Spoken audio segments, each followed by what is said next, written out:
Alright, it's time to continue on the Star Wars train and talk about A New Hope. I did change the text this time.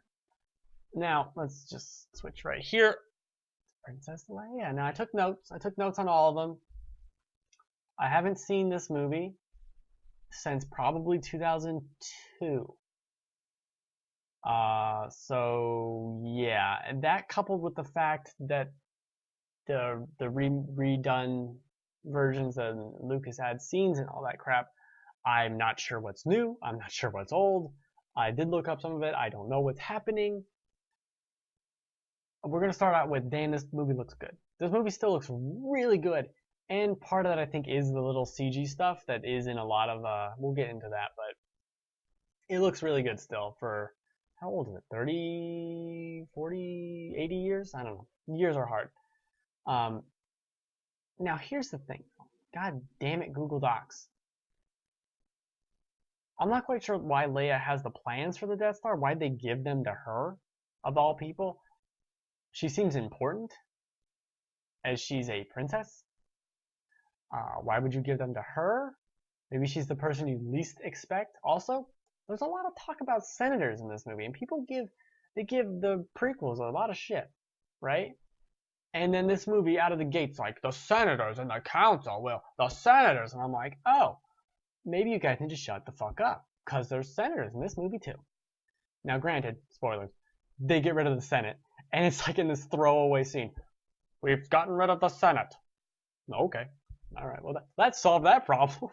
Guess we don't need senators anymore. Should have done that 20 years ago when we took over. But we didn't think about it. You know, we thought we'd be a nice empire for a little bit. We thought we'd be a little nice. God damn it. Okay. What are these helmets? Are you kidding me? What are these helmets? What?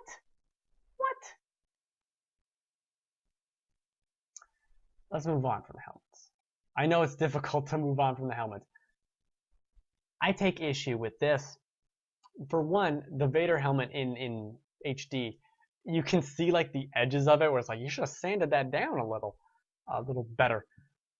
I don't buy that Anakin, who is so force powerful, didn't have an inkling that Princess Leia either was his daughter or had the Force.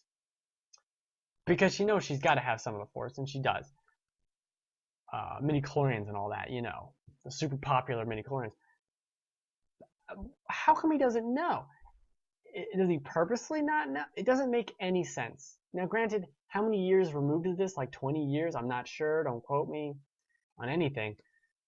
Especially Star Wars. 20 years, I'm going to say.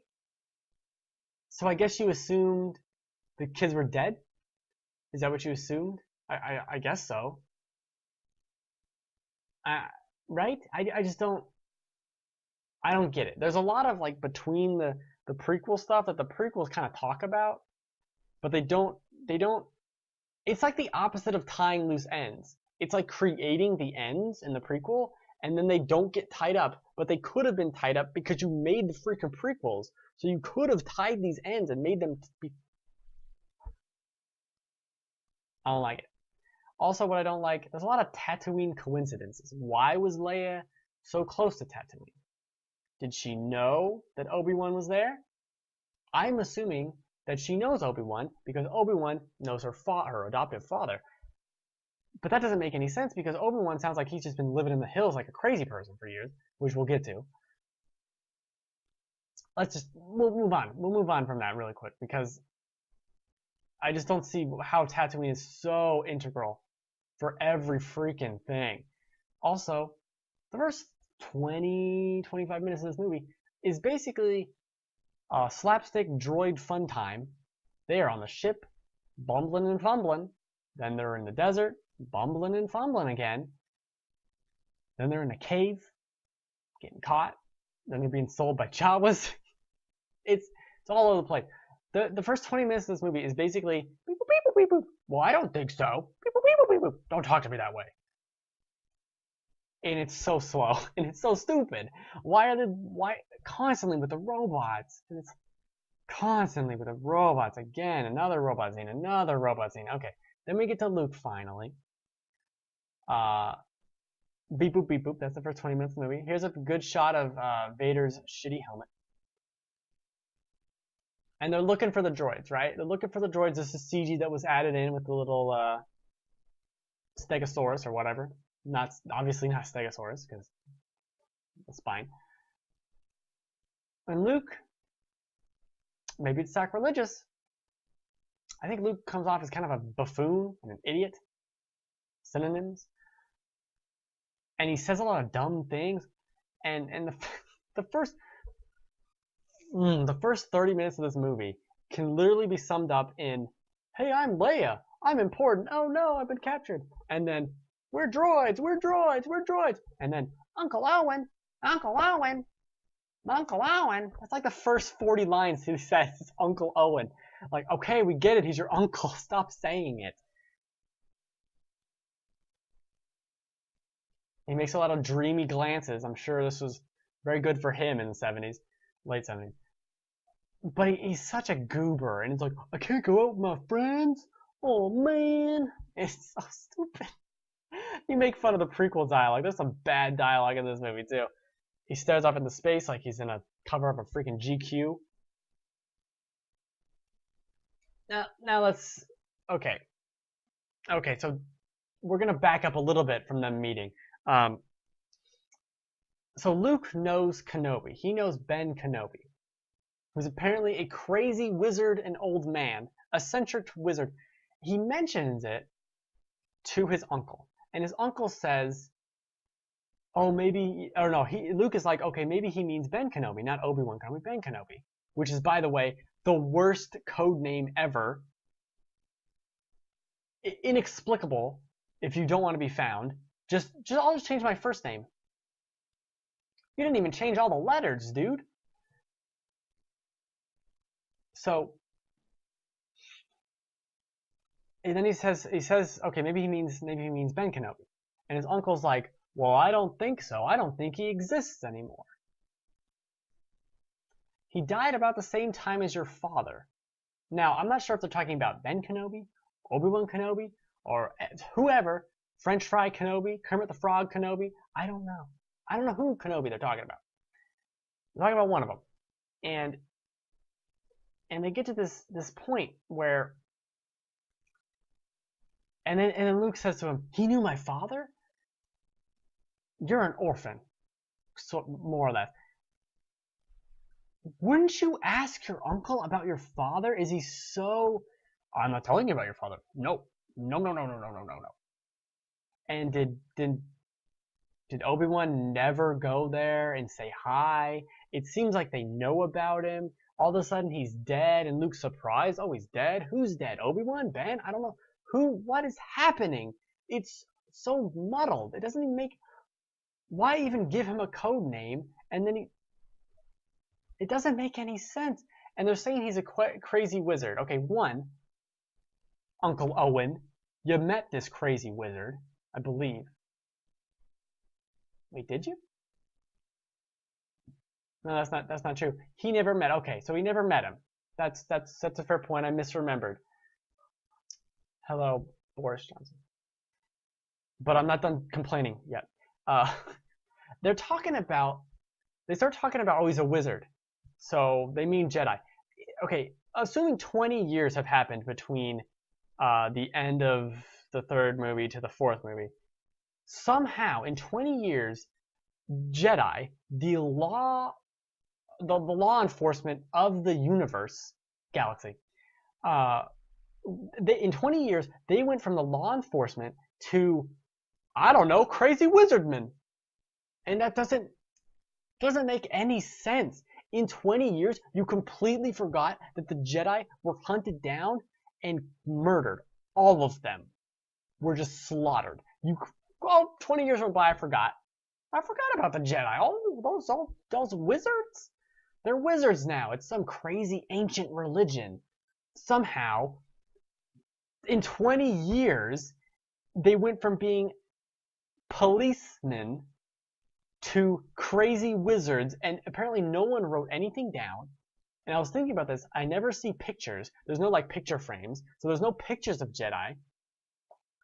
It doesn't make any sense. And you're right. Okay, this is a good point. He didn't have everything mapped out. But I'm still going to complain about it. Because I seem like when they meet finally, Obi-Wan, he's very pensive about, yeah, I knew your father, and then Vader killed him, and it seems like they were obviously setting that up. So, but that's my whole argument, right? Because he has all this shit that happens. You have the stuff that happens in the middle, right? And then you choose 20 years later to make the prequels. Shouldn't you make the prequels to where they fit right in like a glove with the original trilogy that you made and keep updating? He claimed he did. I think George Lucas claims a lot of things. I mean, I don't mind that he goes back and changes shit in the movies. I don't really care. Do whatever they want. Because I personally think a lot of the CG adds quite a bit. Makes it look better, keeps it up to date. That's great, fine. Whatever. But there's a lot of inconsistency and weird things with this character that George Lucas intentionally made a main character throughout the entire prequel trilogy. So when you do that, and you're not setting up your own movies, it's not like he didn't write the prequels, because he did. You don't even set it up right? It's weird. It's just weird to me that you would do such a thing. I guess I'm picking on the movie. Let's move on and look at some goofy screenshots here. This is the main problem. I don't care what movie you're talking about. You just gave some teenage 18-year-old kid. I buy that, what you just said. I buy that completely. You just gave this kid a lightsaber, and you literally just said, hey, here's a deadly weapon. I'm going to give you no instruction. 100% no instruction. Goodbye. Goodbye. Here's a weapon. Here's a deadly weapon. This is like handing someone like a nuke and just being like, well, you could blow up the world. Bye. See ya. See ya. I know I'm a Jedi, and I know you're Darth Vader's son. But I'm not going to give you any words of warning. I'm just going to trust you to not... Like, wouldn't you want to touch that blade? Like, you've never seen this, apparently, because Jedi are wizards and crazy and never existed before. You've never seen this, right? So your first instinct is like, holy shit, what's that? Boop! First instinct's going to be to touch it, and then you have no hand. So, at very least, he should be like, hey, be careful with this. It's a deadly weapon. But he doesn't even say anything. I don't like it. I don't like it. He does swing it around and it looks all cool. Maybe you wouldn't touch it. Maybe it's like warm and so you're like, oh, I don't want to touch it. Now, let's move on, because otherwise we'll be here for like 10 years. Isn't he? That's a good fucking point. I forgot that in my notes. He is too old. This is the exact character, Obi-Wan, who's like, Anakin's too old to be a Jedi. I guess I'll train him, though, because you died, mentor. And then he gets to Luke, and he's like, I guess you're going to be a Jedi now. There's only like 2 of us. Here's a laser sword. They were on sale. I don't want... It's baffling. It's baffling. Yeah, you're behind me when I'm catching up. But it's so funny to me that it's like, you made these prequels, and then you didn't make them.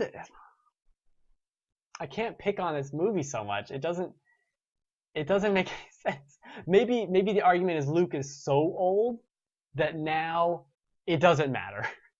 And maybe Obi-Wan's he's come to the fact is like, there's me, there's Darth Vader, there's the Emperor, and there's Yoda.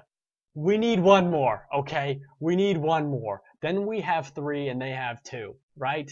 That's the logic I'm going under. Because it's like, your father wanted me to give you this sword. I'm making this up because I'm Obi-Wan. Here's a laser sword. Want to go on me on an adventure?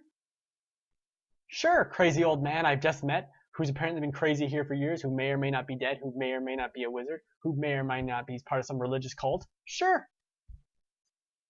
I don't know. The droid said you had a message. I don't know what's going on. Yeah, can't teach an old dog new tricks, and know what tricks this guy knows? Nothing. This is a country bumpkin. This is who Luke is. I don't know where I am in my notes now. It's crazy. But okay, in my notes I go back to this. There are apparently no books. There's no written word in this universe where they talked about how as the Empire, wouldn't you want to say, and you'd put this on your propaganda posters, which by the way, I don't see any posters in Mos Eisley. You'd put this on your posters, the Jedi were bad and we got rid of them. Anyone who talks about the Force or whatever, murder. Okay, but you'd still know about it. You'd still know about Jedi, and every single person in this movie acts as if there's some crazy wizard cult that they've never heard of. This was 20 years ago. What? It's like acting as if I didn't know that disco was a thing, and I've never heard of it. Disco? Is that weird religion? I don't like it. I don't like it. We gotta get further on in this movie. There's some bad acting from Luke, particularly. This CG, I don't mind. CG is fine. CG is fine. Cantina, awesome. Still very cool. Now let's talk about the bonus scene that Lucas added back in. This is CG. The top one is CG from like 1997, as far as I understand, and then we got the updated version. I love the old CG Jabba the Hutt. Looked like a psycho. Then he look at his freak mouth. God. It's so funny to me.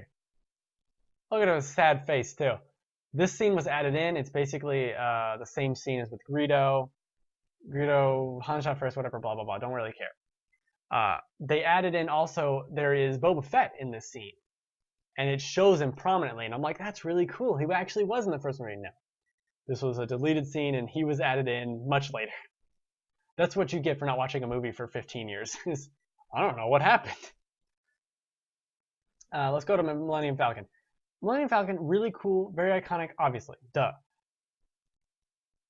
I'm not sure why it's shaped like this. It seems very impractical to have the cockpit over there. Whatever. I thought this scene with the training was before. Let's train now. I'm assuming he told him this is a deadly weapon. Don't go crazy and just swing it everywhere. I'm assuming. This is where the movie actually gets good. This is about halfway through the film. It's done being a 20-minute slow movie about droids. It's done being 5 minutes of Luke saying Uncle Owen, Uncle Owen, Uncle Owen. Can I go out with my friend, Uncle Owen? I'm losing my voice because of this damn movie. Fan service, yeah, that's what it is. That's good fan service. I'm sorry. Then we get to the good part of the movie, which is when they get captured by the Death Star, and we got the Han and Luke dynamic, which is perfect. It is great. They rescue some dopey lady, Leia. This is more of them having good hijinks. Great hijinks all around. I'm not sure what Obi-Wan's idea is. I know he's taking out the tractor beam, but I'm not quite sure if his real mission was to, hey, I'm gonna fight Darth Vader. This is where the things start to fall apart, though, too.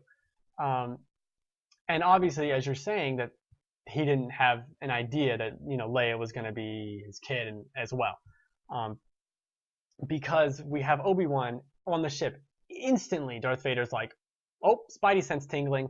It's time to fight Obi-Wan." And he knows. Not only does he know that it's someone with the Force, he knows it's Obi-Wan. It's on the ship, and I'm going to fight him, and that's why he's here. He knows it. So he should know his own goddamn kid. I don't think anyone wants to see Luke shooting swamp rats, but it might have been a better scene than the Jabba the Hutt scene. I'll give you that. Now we got this cool, a very iconic scene in the space hallway. That's what that is. Space hallway jail. Seems impractical, but whatever. I like it. This part of the movie is so good. This is classic Star Wars. This is why everyone regards these movies so highly, not the beginning. I'm a little confused, so I wrote this down. Is it Leia or Leah? Because they say it multiple ways in this movie. And I'm going to say Leia because I've said it for 25 years. But the one guy says Leah, and kind of throws me for a loop there. Anyway, back to Obi-Wan. So we're going to go back to Obi-Wan here. God, Google Docs. This is one of my favorite scenes in the movie right there. This fight scene is really good. It is so good. Even after seeing all the cool, crazy jumping shit from the prequels, this is still a good scene and it makes sense. You know, they're finally meeting after 20 years and the Jedi are space wizards now. They're finally... Also, why does the word wizard exist in this lexicon? This is a good fight, but I don't quite understand Obi-Wan's plan. I think he has more value alive to Luke than he does dead or space ominous voice, because I think clearly there's no body and this never happens and I have no evidence and I haven't read the books and I know nothing. But clearly his plan was to die and make Vader think he's dead, or weird dead, and he is going with Luke to be his space guidance wizard man, and that's why Luke can use the Force better and he doesn't become a crazy person because of that, right? Because he has Obi-Wan's spirit within him. That's what I can assume. That's what I'm assuming here, because otherwise Luke is having full-on hallucinations. But I don't think that's it. I think what we know about the Force, that seems like the logical extension, is that he is now traveling spirit form with Luke, and that's how Luke can maybe do some stuff, whatever. Then we get to the Death Star. I don't think this plan makes any sense. I don't think they'd have this plan in like 5 minutes. Well, we got the plans for the Death Star. Well, we got about 30 minutes until we all die. Let's go.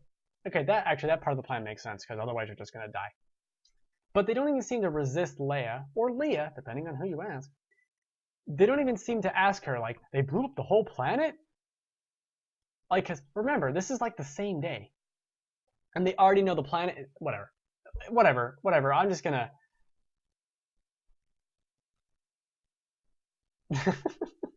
gonna pour it out again for the sequels.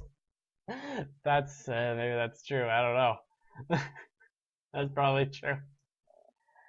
But he was the best part of the movie, for sure. Except for Han and Luke together. But anyway, they do the whole X-Wing, TIE Fighter, whatever. And that's good, and that's cool, and it works really well. There's some new CG stuff that was added. They got Biggs. That whole scene's added where Luke saves him. I guess that's been added. That's great. That's awesome. This is classic Star Wars. I think the whole trench thing, why are these out of order? Who knows? The whole trench thing is still, to this day, one of the coolest thing about Star Wars. And I remember playing Rogue Squadron on the GameCube, and it's that first mission, and you get to go through... That's true, Both and Spies. You get to go through the trench run and do it, and it's so good. I'm not even a big Star Wars guy, clearly, because I know nothing. But it's so good. The trench run is so cool. This is the Star Wars. There's the first half of this movie that I'm like looking at Twitter, like, is Robot still beep booping around? All right. And then you get to this shit, and like from the halfway point of when they get to Han, Mos Eisley, through to the end, it's pretty freaking great. It's so good still. It holds up very well. Obviously, it's got a bunch of new CG, so it's going to hold up very well for a while longer. Then we get to the most... I couldn't find... Oh, that is a good point. It is very sexual. It's like the one sperm to save them all, right? Trust your feelings, and the sperm will get there. Apparently, the Death Star was ovulating. But this is the most confounding part. You get to the end, and they hug each other. They've known each other for, I'll give you the benefit of the doubt, 2 days at most. Most likely, 12 hours. Okay? And they're hugging and jumping around like a fucking psychopath. And I couldn't find a gif of it. I didn't really look that hard, but I couldn't find a gif of it. And they are jumping around, and Han is all over Leia, and it's a little weird. And they're gropey, and it's a very strange scene. I did not expect this. And then they get awards. Luke calls her Carrie. I buy it. It's not perfect. It's freaking old. Was it 79, 78? I think it's 79. And this groping scene, and the only other complaint I have about this movie, this great film, half of it, the last half, is the award ceremony. So it has an award ceremony, and then it just ends. Now I understand you probably don't know at the time it was going to be a sequel. You didn't know, obviously, no one could have predicted, especially not when you're editing the movie before anyone else sees it. You could not have predicted that it would have turned into this, right? 77, I was wrong. I've been wrong about worse things. You could not have predicted what was going to happen, so you just end the movie. But it's such a stupid way to end the movie. Because Darth Vader's floating off into space. You could probably assume he's dead at the time. You probably assumed he was dead. I don't know. I don't remember how Empire starts, if it shows Vader at the beginning. It probably does. Again, it's been like 15 years since I've seen these movies. And so the movie just ends. But there's this whole evil empire, and you're just going to assume... They don't even have a scene where it's like, and now we can take down the empire. It just ends. Here's some medals. Here's some trinkets. Bye. And Chewie doesn't get a medal. That's very true. Chewie does not get a medal. No, wait, does he? I don't remember him getting a medal. I remember the scene was very long. And the medals like clanged. They made a funny little metal clang noise that sounded like it was added in post. But it's good. It's great. It's freaking Star Wars. Obviously, I knew before I watched this prequel. Yeah, I knew they knew that, because how could they? How could you imagine in your wildest dreams, like you're George Lucas in 1976, since I now know what year it came out. There's no way in your wildest dreams that this is going to turn into the biggest thing to ever happen since freaking anything. Name a thing, like since the bubonic plague, nothing has affected the world as much as Star Wars. It's crazy. It's ridiculous. Train of thought completely gone. Space train. But it's great. That's what I was saying. I fully expect to like Empire the most because of what I remember. I remember liking Empire the most when I was 12 or something. That's true. Sci-fi films didn't do that. I mean, this paved the way for a lot of things. Well, Star Trek happened before Star Wars, right? I don't know. I wasn't alive in the 70s. Everything I know about the 70s comes from that 70s show, and I don't remember them talking about Star Trek. So, who knows if it even exists? Not sure. Sliced bread. I'm not gonna say sliced bread. That's just, it's a little. I mean, it's so expected. Sliced bread is obviously still the best thing in my life. Duh. That's all I have to say about Star Wars. Damn, I can ramble on about this is your fault. The one viewer I get, it's your fault for me rambling on about Space Wizards for 20 minutes. That's it. This is the show that I do for fun. Live every Friday, 3 p.m. Pacific time. Sometimes about video games, sometimes about movies. Never informed, never cohesive thoughts. Don't want any of those. Ever. Never want those. So I got plush toys. I got Amiibo and more plush toys in Star Wars. And one day I'll have to bring over, I got the Star Wars, because I never owned them before, I got the Star Wars tins that they just released. They look really nice. They're really good tins. I'll have to put them over here instead of Tally. Got a question? Sure. I will talk to you. You're the only one here. I will talk to you. Sliced bread remains the benchmark. Yes, it does.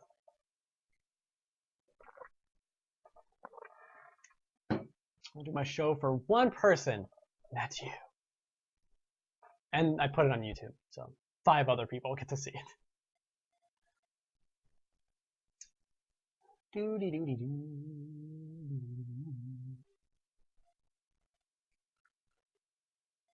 How's this thing working? I never actually looked at